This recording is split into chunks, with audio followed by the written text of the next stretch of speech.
Depois eu mando para ele. Tá. É, bom, dizer que o estudo da Paraxá da semana, é um projeto, né, que eu já tenho querendo há um tempo, mas aí não dá tempo,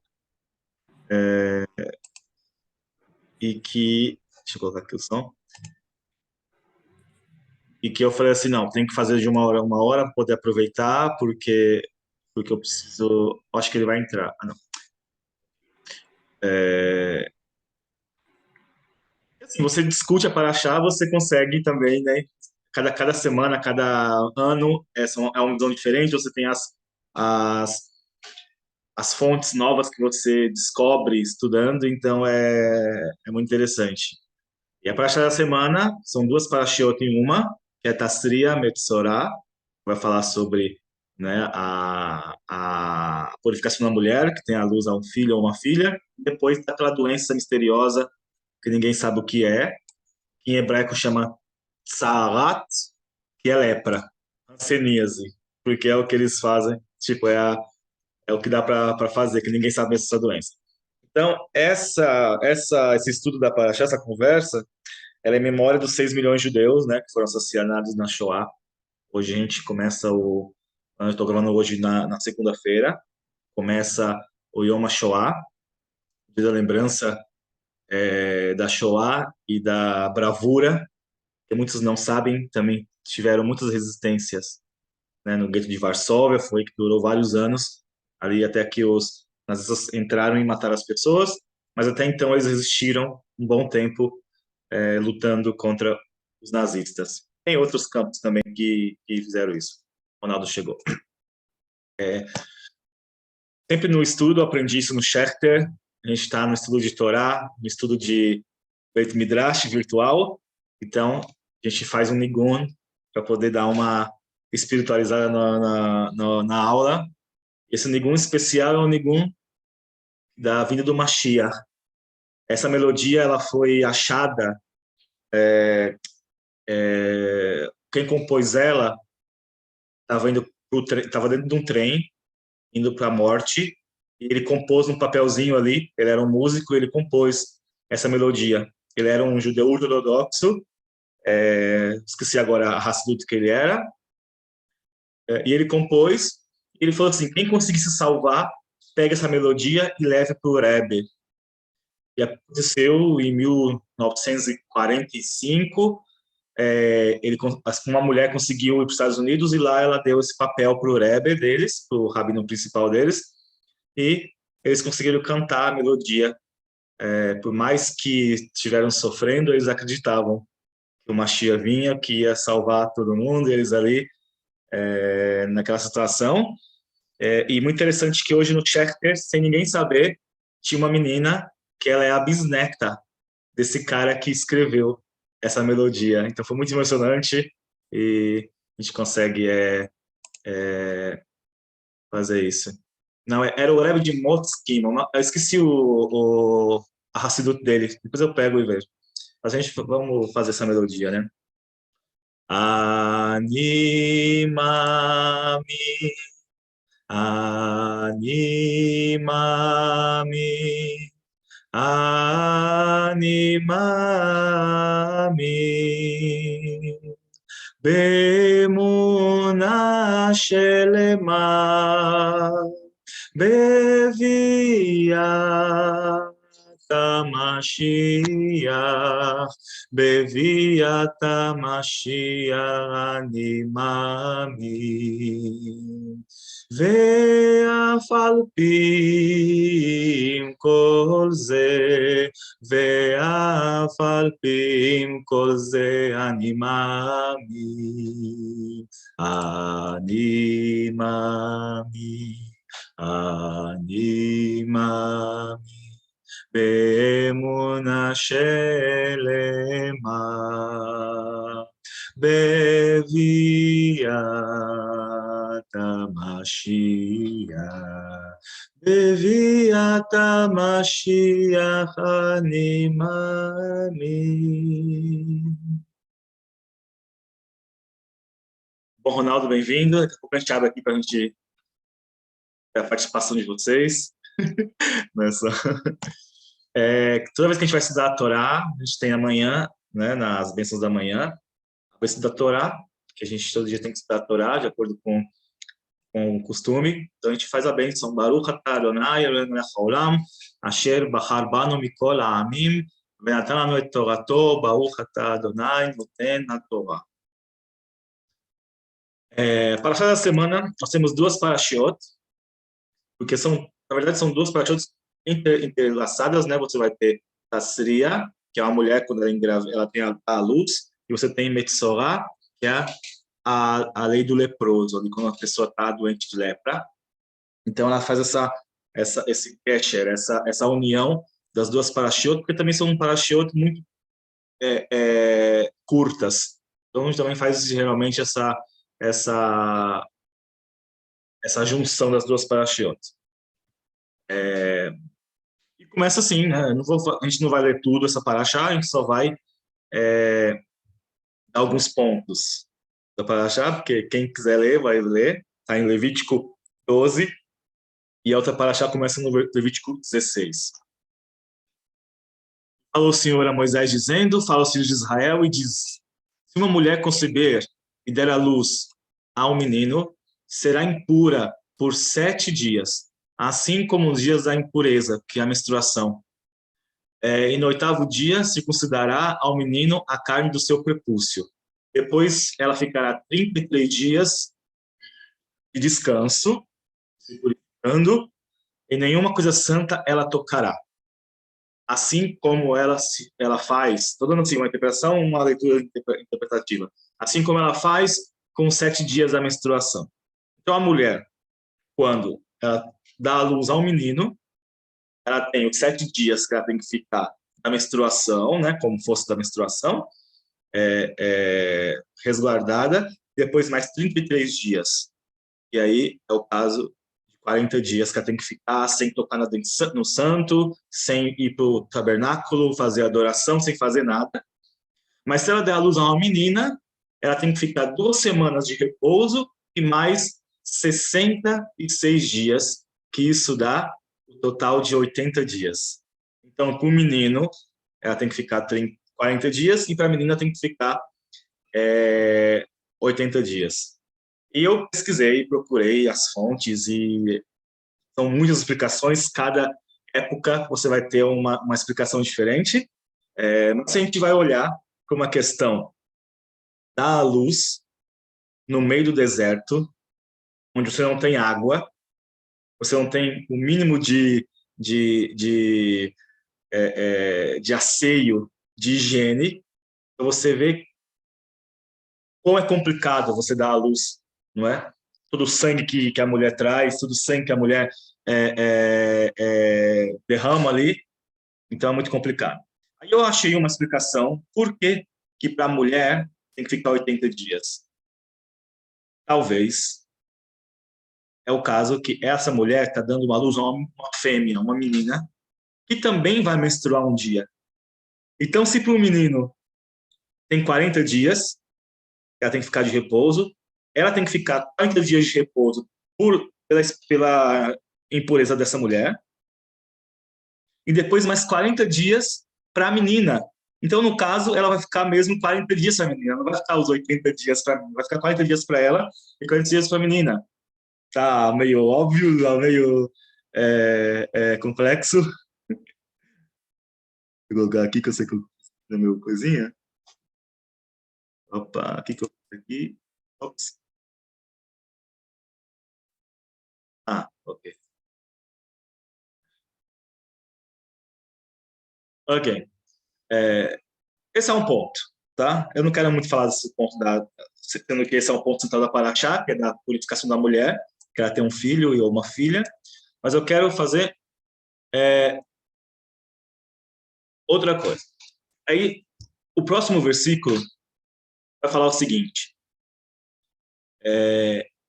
e quando forem cumpridos os dias de purificação, por um filho ou por uma filha, ela trará um cordeiro de 1 ano para fazer o holocausto, um pombo e um passarinho, uma rola, para a expiação dos seus pecados, né?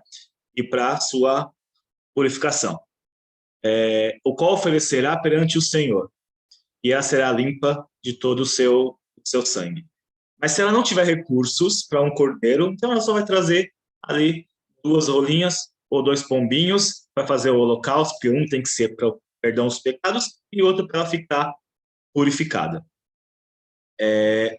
A gente tem uma história no Talmud, numa Sechet Keritot, que é das leis de purificação, tratado de Keritot, que é do purificações, né, e do templo sagrado.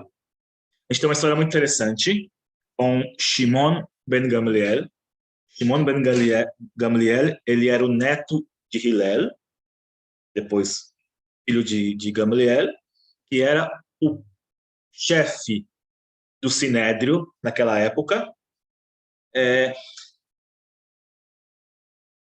E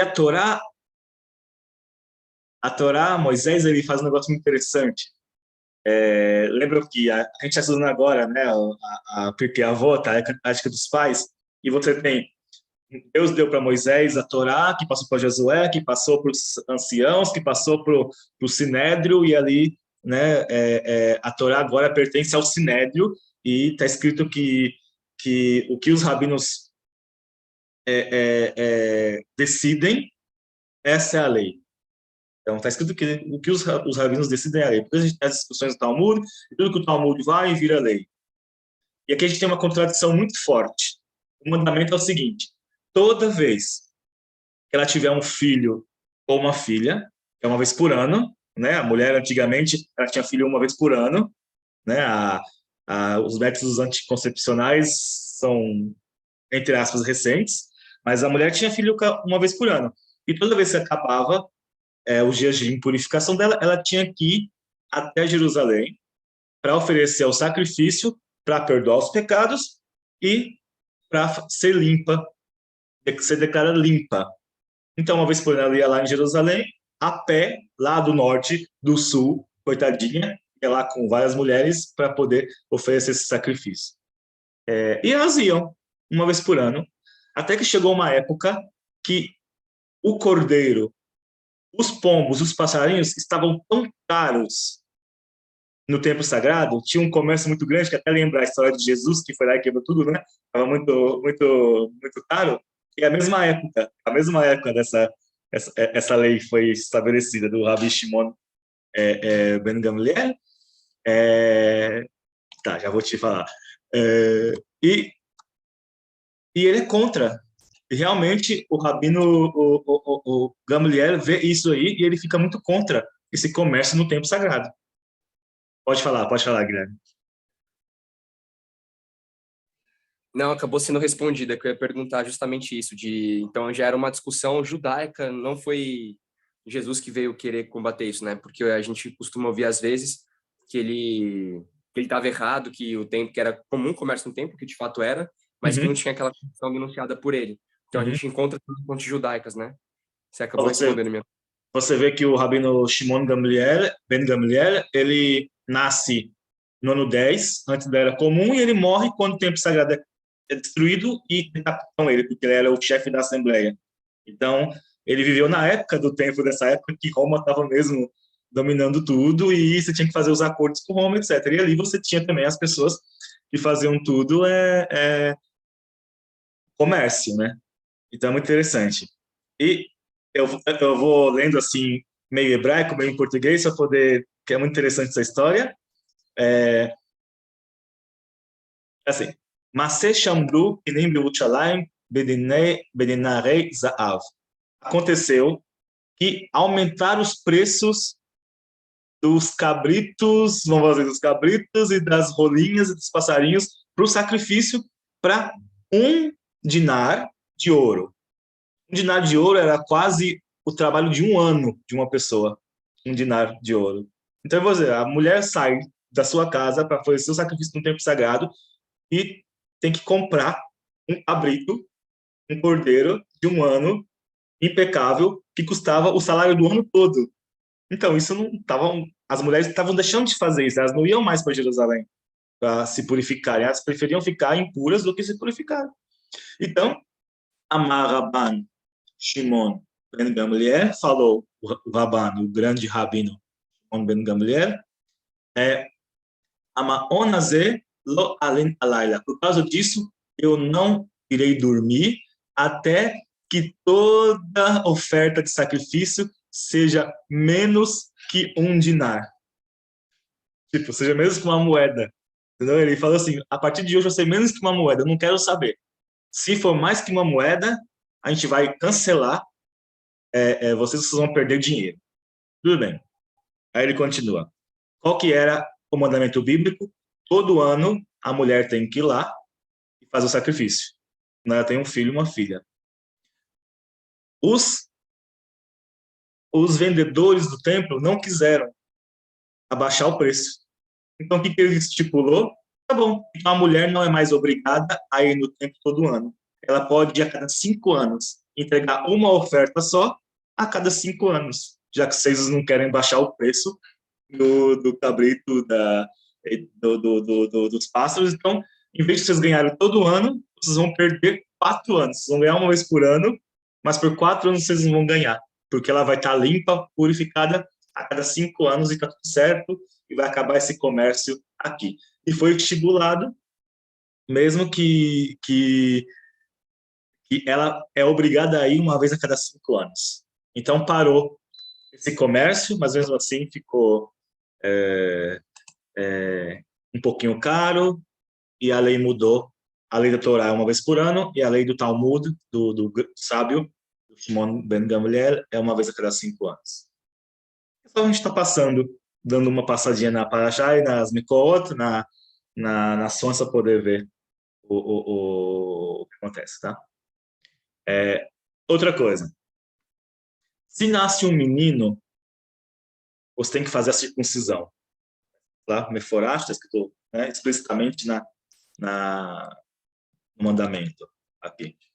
E no 8º dia, se considerar o menino toda a sua carne do seu prepúcio. Quando a gente vê, aqui, ó, marquei aqui, quando a gente vê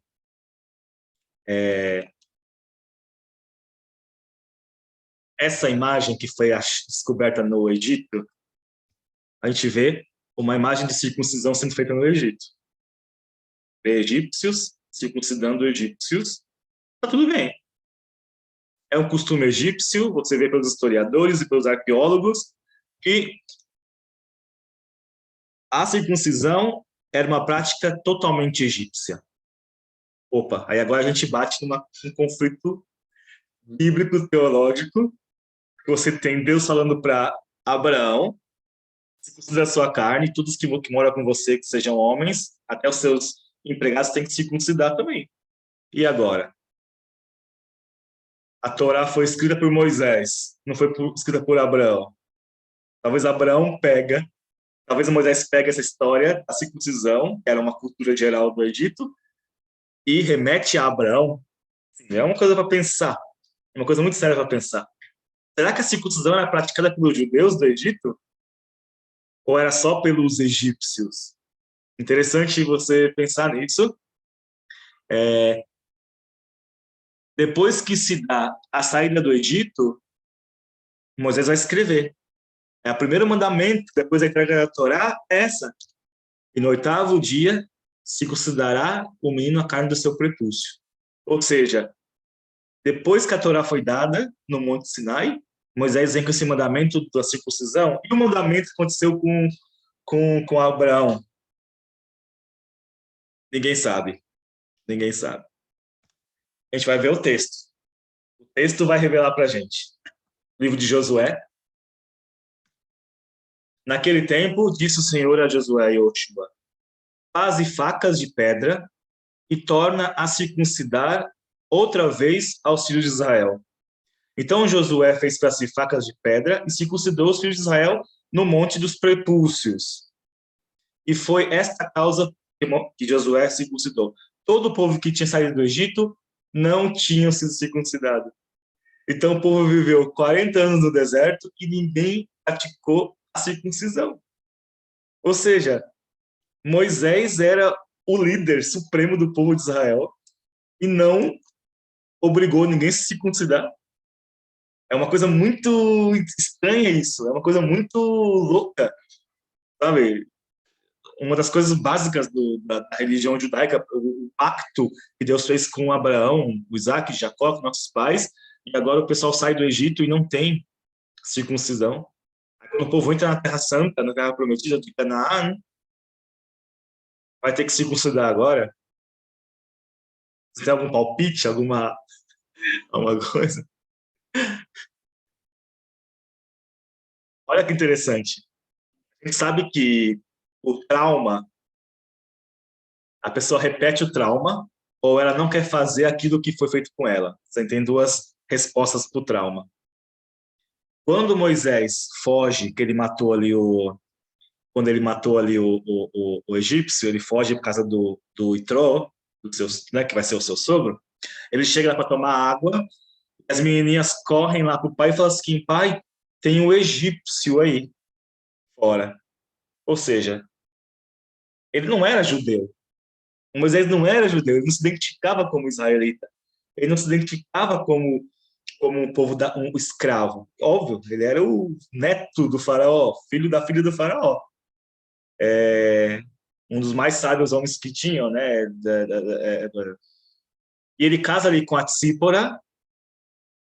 E vocês lembram que quando ele casou com a Tsípora, quando eles saíram na casa do Itró e foram de volta para o Egito, a Tsípora que vai fazer a circuncisão no filho dela, porque ele não quis circuncidar o filho dele.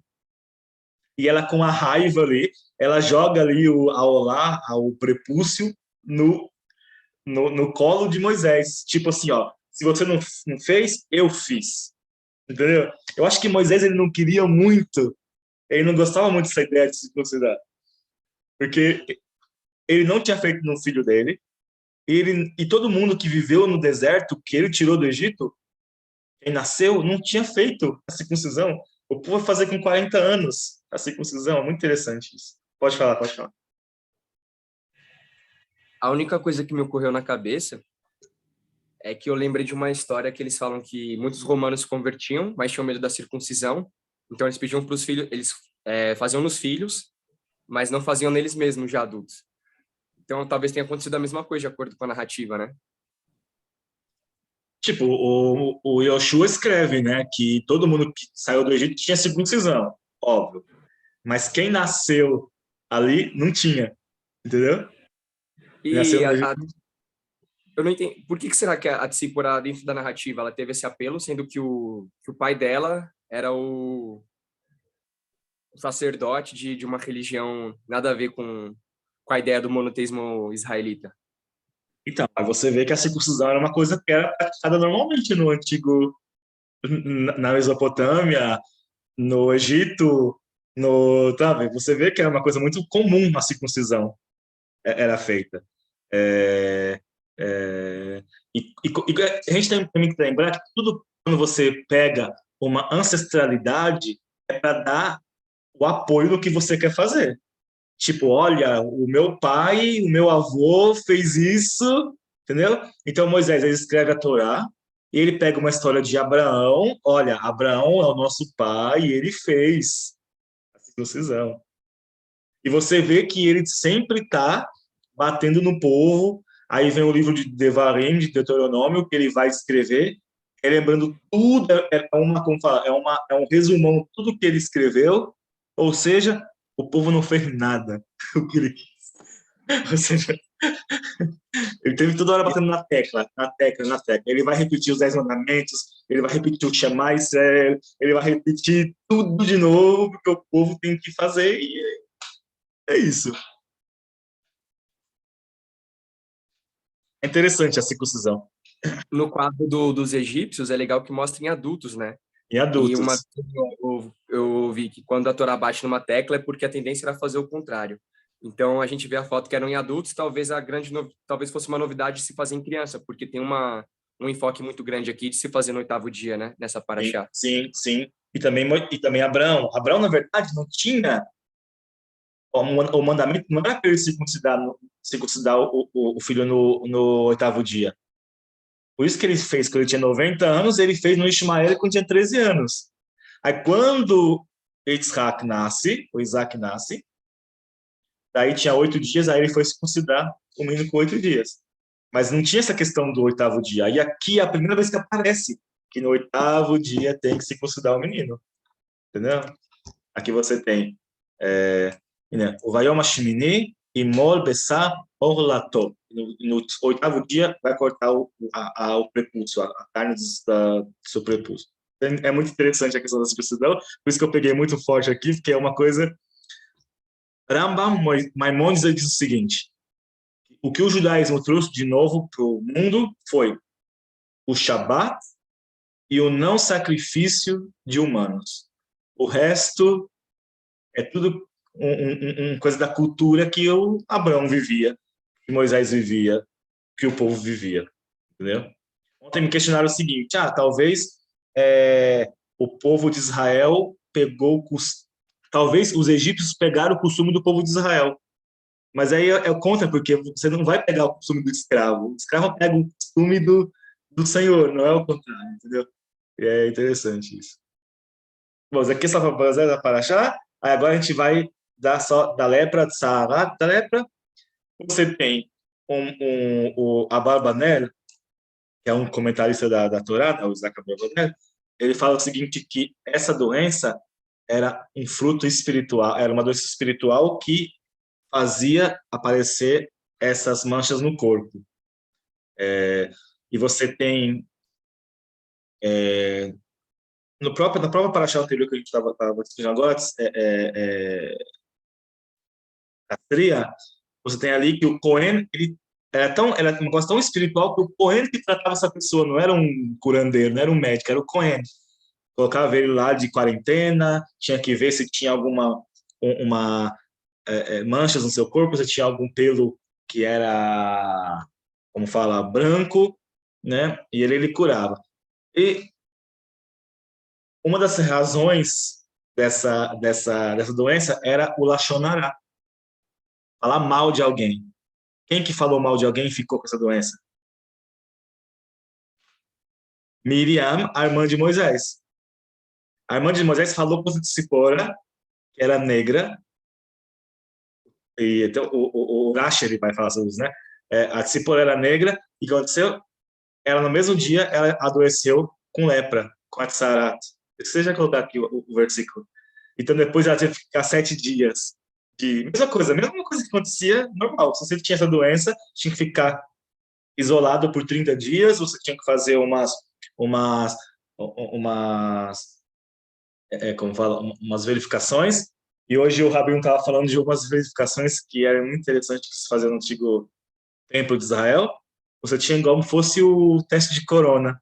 Tinha uma fita com uma tinta que eles faziam, que você colocava no tsarat, na lepra, e mudava de cor. Então a pessoa era contagiosa ou não. Ele falou isso hoje, é muito interessante. Deu certinho com essa coisa aqui. Bom, a gente tem 4 minutos, então... aqui tal, se tiver alguma... o que é isso aqui? O sacerdote no 7º dia examinará outra vez para ver se a praga se recolheu e a pele não se estendeu. Então, o sacerdote declarará limpo. Aí ele poderia ali, né, fazer todo o ritual novamente no tabernáculo. Bom, sobre as duas parashot, é isso. A gente está 35 minutos. Shavua Tov Mevorach, uma boa semana. Quem quiser continuar, eu vou fechar e depois eu abro de novo para a gente conversar. É isso, gente. Ficamos com Deus e a gente se vê no domingo, 8h30 da noite em Israel e 2h30 da tarde no Brasil. A gente vai falar sobre a Parashá Ahareimot, que é depois da morte dos filhos de Arão, que colocaram o fogo estranho. A gente vai entender o que é esse fogo estranho que foi posto ali no altar de Deus e morreram, e a gente tem uma sequência de Hukrim, de estudiosos que vão falar sobre essa questão do fogo estranho. Tá bom? Abraços, Shavuot Tov, fica com Deus.